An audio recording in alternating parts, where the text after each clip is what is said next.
Alloh uchun do'stlashgan ikki cho'pon bo'lgan ekan. Bir kuni ikkovlon so'zlashib o'tirib, biri dardini aytib qolibdi. Do'stim, men oshiq bo'ldim. Alloh xayrli qilsin. Nega mahzunsan? Kimga oshiq bo'lding? Podshohning qiziga. Unga yetishish mening buyuk orzuyim. Shunaqami? Nima qilsak ekan? Ha, topdim. Bir paytlar men safarda Orif zot bilan birga bo'lgan edim. O'sha zotdan so'raymiz.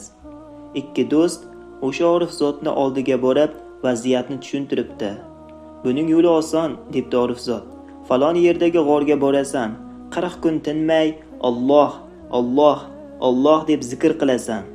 Yigit rozi bo'lib, Orif aytgan ishni boshlabdi. 10 kun o'tibdi, 15 kun o'tibdi. Yigit garchi tili Alloh desa-da, xayolida podshohning qizini tasavvur qilib, zikrini davom ettiraveribdi. 25 kunlardan keyin butun shahar bu darvishning holidan ogoh bo'lib so'zlay boshlabdi. Ko'rdingmi? Bir darvish g'orda tunu kun Allohni zikr etyapti. Qandayin go'zal. Yigit holdan to'yib qolgan bo'lsa ham, podshohning qizi visolida tinmay zikr etar va 40-kunni astoydil kutar edi.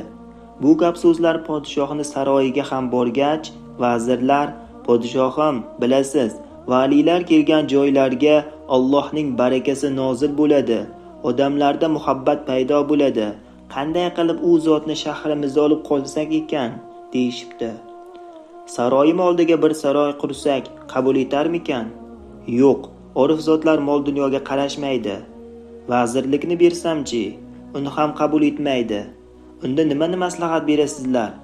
Karimangizni unga nikohlab bering. Agar vali zot qabul qilsalar, bu menga ham sharaf. 40-kun yetib kelibdi. Shu kunda podshoh va uning ayonlari yigitning do'sti darvishning huzuriga borishibdi. Yigit hamon zikr qilardi.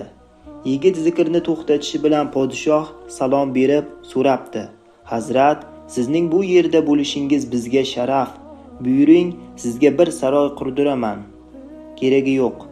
Unda keling yurtni birga boshqaraylik. Yo'q. So'nggi umidim.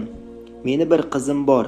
Garchi sizga loyiq bo'lmasa-da, uni nikohingizga olsangiz. Yo'q. Shunda cho'poni do'sti yugurib uning oldiga kelibdi-da so'rabdi. 40 kunki zahmat chekib, shu podshohning qizi uchun zikr etding-ku, endi nega undan voz kechyapsan? Do'sti tabassum qildi-da, shunday javob berdi.